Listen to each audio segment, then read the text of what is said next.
This is where you come from. These are your roots. Naye abazadde abamu baafa. Mama waabwe yafa. Yafa balese eno. Abakyala bano abazaala abaana bano mu nnaku ezo, they were young girls. They were playing from one man to another, which is something I don't want you to exclude yourself. When we are young, we think we can sleep with every Tom, Dick and Harry. We, the men, we think we can conquer every thigh and nyash and boobs because we are young. And here we are. Here we are. Abaana babalese, bakulu, balina abaana, babasomeseza, and it is not just private. It's public. It's national news. You do not belong here. Tori wawano. You do not belong here. I just want you to take a moment. Olowooze nnyo gwe omusajja ali ku live eno, nkujjukiza nti ekyobugagga ky'okyasinza okubeera nakyo y'ensigo yo. Lekeraawo okujaajamya ensigo yo. Lekeraawo okujaajamya ensigo yo. You have no idea what was in my inbox on X, because I respond personally on X. The rest of the channels, it's my team. Some guy yangambye, Mwami Kyamagero, I had made a decision to have my child this year. Nene yongedde okutya. Some men are taking a step back. Bagamba awo tetugenda kusobola. Tetugenda kusobola.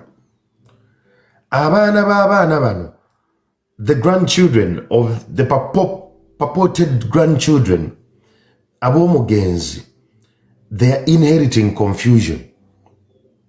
Because imagine you're already a father, mwana akubuuza, Dad, where do we come from? Yesterday you answered confidently, nti fe tuva buyikwe, tuva Kyaggwe. Boom. All of a sudden things have flipped. Things have flipped. I want you to notice that Prince Paul Job Kafeero, he slept with very many women, just like you and I. We are not saints here. Nabagambe, this is not about the blame game of the women and Paul Job Kafeero. No, my intention and the intention of this life is about the children. So the identity, your identity is tied to your father. Tata wayinza okubanga mwavu, tata wayinza okubanga tategerekeka, tata wayinza okubanga. Listen, that is your lineage. Oluzungu mugenda kulwogera eno nga mukyali bato, mugambe he didn't take care of me, I don't care, men are dogs. You will do all what the generation and the pop culture is giving you as vibes. But time is going to come and you're going to question who your true father is. Kati awo wetuli. Awo wetuli buli ali ku live eno. I want you to think about what does your life become if omuntu gw'obadde olowooza nti ye taatawo all your entire life. Walayi omutegedde when you're 30 years. Ate ogenza omutegeera nga yafa. Ogenza omutegeera nga n'ennyoko yafa.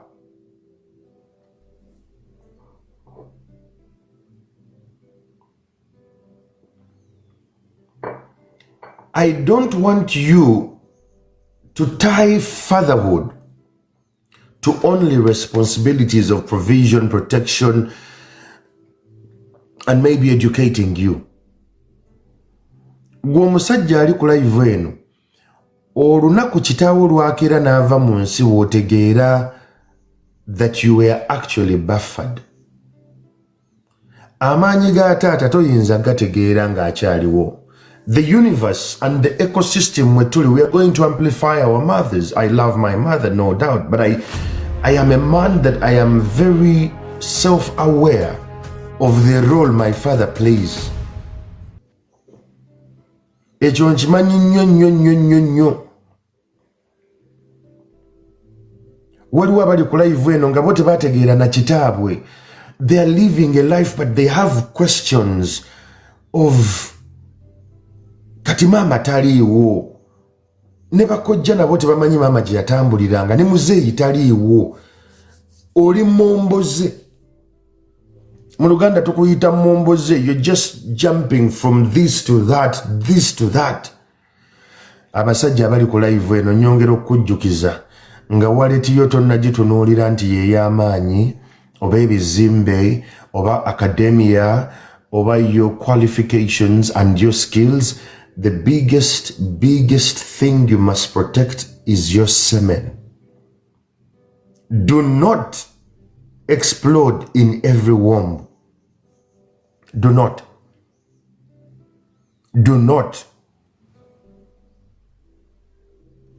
Because gwe totegeera maanyi kijje gali. Ensi egenda kulaga nti kitaawo talina makulu based on the world view.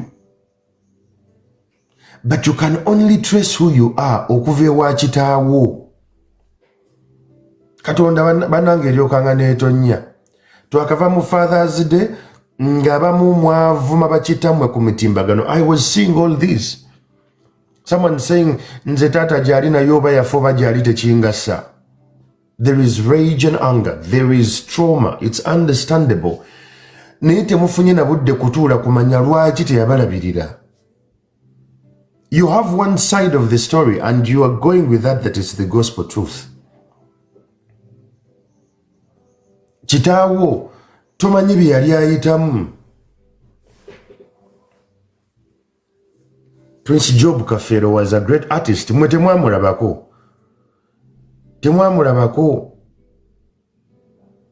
But for us who had a chance to see him, nga lwana ayimba, muganda wange, I could relate to him.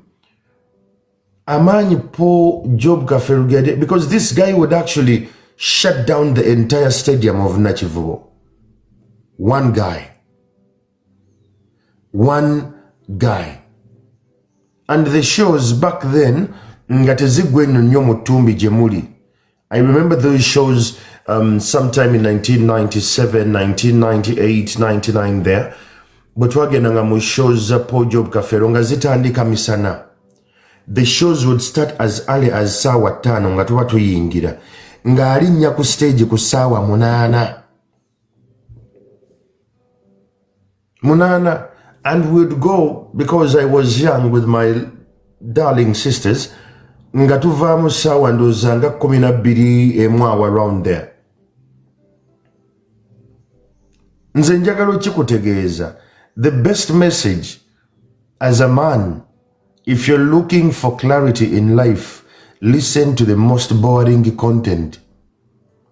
Kadongo Kam is the most boring content for your generation. It feels off. It doesn't have vibes and mashallah. But listen.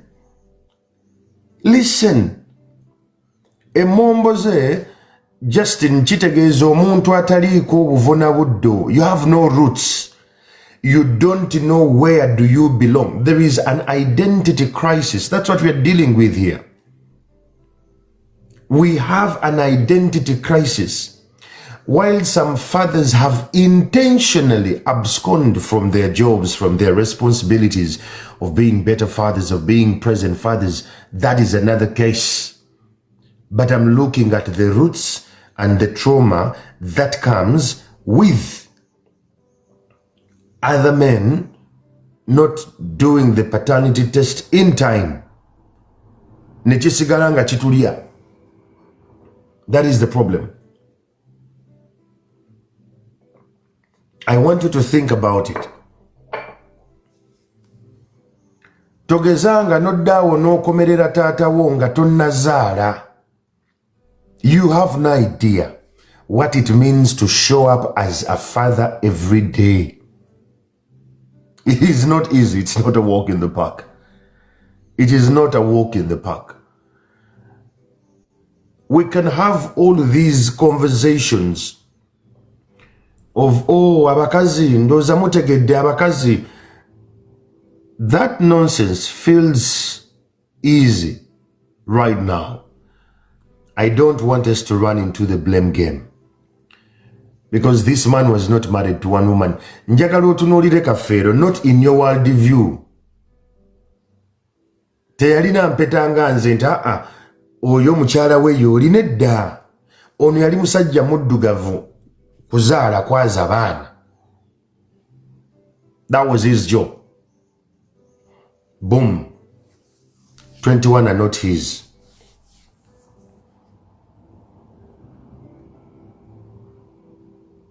So, njagala ekintu kino tukijje from the concept of just being emotional. I love deep conversations that are intellectually, stimulating. Tukirowoozemu. You didn't just lose a grandfather, you lost certainty about their ancestry. Obufo n'obuddo tebabulina. The family tree they proudly drew at their school, if they ever did one, it's missing some branches. They don't belong there. So the impact does not stop with your children. It goes to your grandchildren. They begin asking questions no one can ever answer. Questions like, which clan are we really from? Who are our ancestors? Where do we belong? What illnesses run in our family? Miame Muganda man, before you marry, akamu ku bulombolombo ke bankozesa, they told me to ask my wife ewaabwe omuntu eyafa jjajjaabwe yafa yafiira ku myaka emeka. My father told me, get that information. I got it. Ne mubuuza ewammwe asinga okuwangaala ali ku myaka emeka. All this I'm trying to understand what illnesses eziri mu lineage yaabwe. And those questions I equally share. Nti okuva mu family yaffe, this is how it looks. You cannot answer those questions when you don't have roots. Gana kiriza, gino emirembe gye tulimu ejja vibes and mashallah. Ejituwadde vibe okugamba nti we are going to do what we want. Nze ngenda keera ku makya ngambe nti njagala kuzaala mu Kyamagero n'omwana nja mulabirira. Listen, the lens you're using is so shallow that you're looking at provision only. A father is a reference point of who you are as a man, as a child, as a daughter. As a daughter, you must know those things. Nti wano bwe buvo n'obudde eno gye nva. Bano be bajjajjange. Bino bye baakolanga.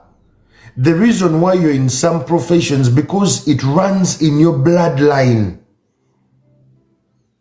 Nti ne jjajja wa jjajjange yali muzaalisa. I am not shocked that ndi muzaalisa.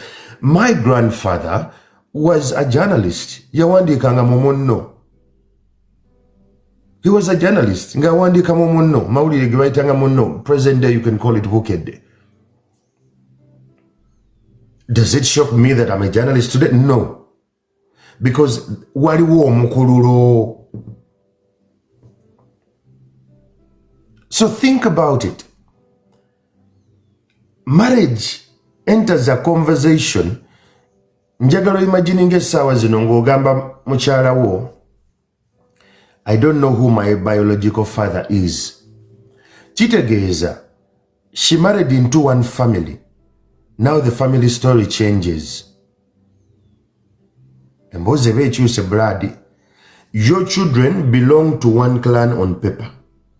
But science introduces another possibility. So your marriage suddenly carries questions ze mutaayogerako luli. Mukyala we agenda kuweebuula nnyo ng'oli musajja bw'oba tomanyi na kitaawo gy'ava nga tomanyi buvugi. They will always use it against you. Ye ate munnange nkunenyeza ki nga n'ewammwe temumanyi. Anyway, these are going to come as daggers every other day. Bino ebintu mujja kubirowooza nga mulina feeling. Mwagala okulumba the women, fear women, naye n'abasajja era. No. My interest is not in that. We are Africans. And secondly, stop playing the God card. Mwagala okuzannya mbu muli ba Deputy Jesus. Obulamu bwammwe bwonna bwonna weebase n'omukazi omu olimba, ensi ekulaba olimba. We are all not holy before mankind and before God. We have all sinned. So sagala oddeeyo weeyite Deputy Jesus ogambe naye era n'abasajja. Iyo mambo ni bure. The big question here is the children. The children. The children. Abaana. Gwe omukazi ali eyo njagala otuule weefumiitirize abaana abo ddala ba kitonsa oba. Abaana abo ba kitonsa oba. Because let's face it, we are messed up as a generation. Tuzaalira batulabikira bulungi, tetukyazaalira balina mizinzi. Values. Tetukyazaalira bantu balina mbala. People just want to have children as and whenever they can. Njagala gwe otandike okuzuukuka. You tell your husband when it is still early. Yes, your marriage could go in two rocks and all. Never nange. The one thing that I want you to think of is how does life look like when I am 70 years and you tell me that Mandela is not my son. Tewali kintu kigenda kunnyanguya kufa ng'ekyo.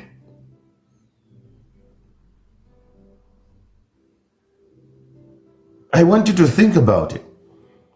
If you're 80 years and someone comes up and tells you that, wait, while you celebrate that you have this child with you and we have had this child, I want to go clean. That's not your daughter. That's not your son. I'm 70 years. I have all these ailments with my body. There is no better way of crucifying me as a father at that age. There is none. There is none. Of course, there are very many people who are, saying, Andrew, let's face it, every man can decide to sleep with 1,000 women. Why not us the women? I mean, it's a generation. I will tell you this. When you're still young, you think like a young person. And it's in Paul. When Paul was saying, when I was young, I used to think, behave, and act like a child, like a young person. But later, I am old. I have discernment. When you're still young, you want to sleep with every nyash and boobs and hips that are around you. The older you grow, you realize that all wombs are not the same. All wombs are not the same. Some wombs are cast at inception. They are cast on day one and you don't know.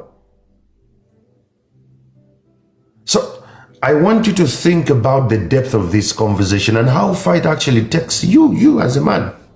DNA test. DNA test is something chetulina okutuula twefumiitirize ng'abantu. It is something we need to open our minds to.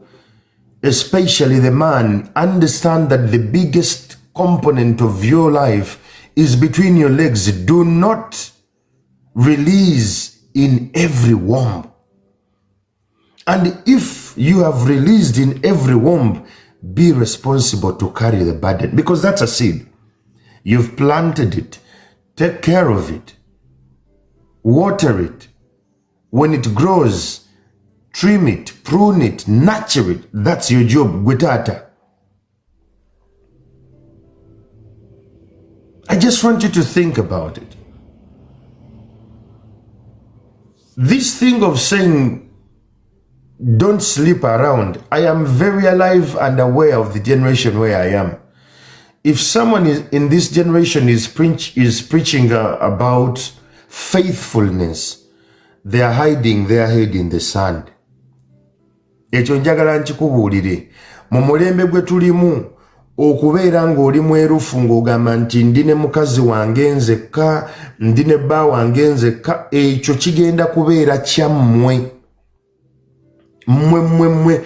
Just the two of you, you're going to agree on that and you're going to be honest with your soul, not with her.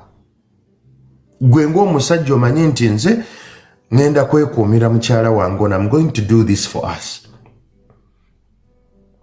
The burden is she doing that for you? And in any event, nti ekyo akikola n'agamba nti ngenda kusigala n'ono nzekka tubeere naye tuwangaale, it is one thing. Naye omulembe gwe tulimu bwe nkugamba nti as a man, lekerawo okujajaamya amaanyi go. They are condoms, to cry out loud. They are condoms. They are condoms. Use them. Not every beautiful girl, every amazing man deserves your seed. Never. Atinamu abachala, I think this should be a wake-up call. Just because you slept with someone does not mean they're the fathers to your child in any way. So the greatest loss isn't the inheritance. It isn't even the father. Nti yajize. The greatest loss here is the certainty. Human beings can survive pain, I'll tell you for a fact. What destroys most people is uncertainty, being not sure of who you are. It's an identity crisis that you go on with for years, for time, until when you can't do it anymore. Just think about it. We can run around and have body counts and, bobero muvubuka weewano kati nakayingira kati nyingide kati abakyala nga 2. Celebrations. Congratulations. When you grow old and you get to a particular age, there are consequences. There are consequences. And these are some of the consequences. The consequences are you having children go through a particular trauma you don't understand. Ebyo mutagala kutegeera ebyo. There are consequences. Fe tugenda kubeera eno to celebrating tukole biki. There are consequences. Before you sleep around, before you give any woman your seed, take a moment and ask, what kind of womb is this? What kind of womb is this? On the flip side, nawe omukyala njagala weebuuze nga sinnabuguma nnyo, what seed am I receiving? Because some of these children, I saw them, some of them look quite alcoholic because they thought their father would actually drench his worries in the bottle. Think about it. Nga tonnakutukira mu muntu weebuuze gwe omusajja ali ku live eno, is this worth a womb to carry my seed? Before I married, Linda yambuza, do you have a child? Nemugamba sirina mwana. Nagamba, it can't be. Sure, it can't be. Nemugamba, I don't have a child. sirina mwana. Because growing up, muzeyi wange yali ankuza yannambika. Yannambika. He was very intentional. Yangamba bw'oba tonnasalawo kufuna mwana, bw'oba oli mu kwegatta, kozesa akapiira. We had this conversation, honest and comfortable conversation with my father. Yambala akapiira. So by the time I said I am going to have children, I was intentional. Wano wengendo okuteeka abaana bange. Omusajja yenna atannazuula maanyi gali mu musajja wo owookusatu oba mu kugulu kwo okwokusatu. You don't know what you're carrying. I want you to notice that lately tulina urge mu bakyala mu Uganda wano nga baagala kuzaala buzaazi. They just want to give birth.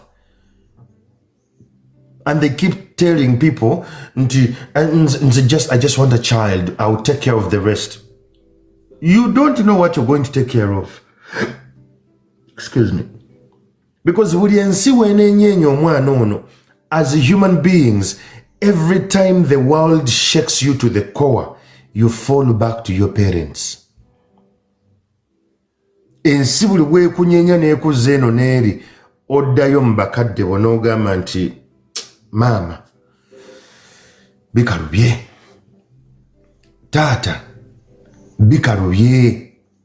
Even if your father is poor, when you go before him and you don't say a word, n'obeera bubeezaawo ne bwakukwatako obukwasi bw'ati, you will hear him speak even when he's not speaking.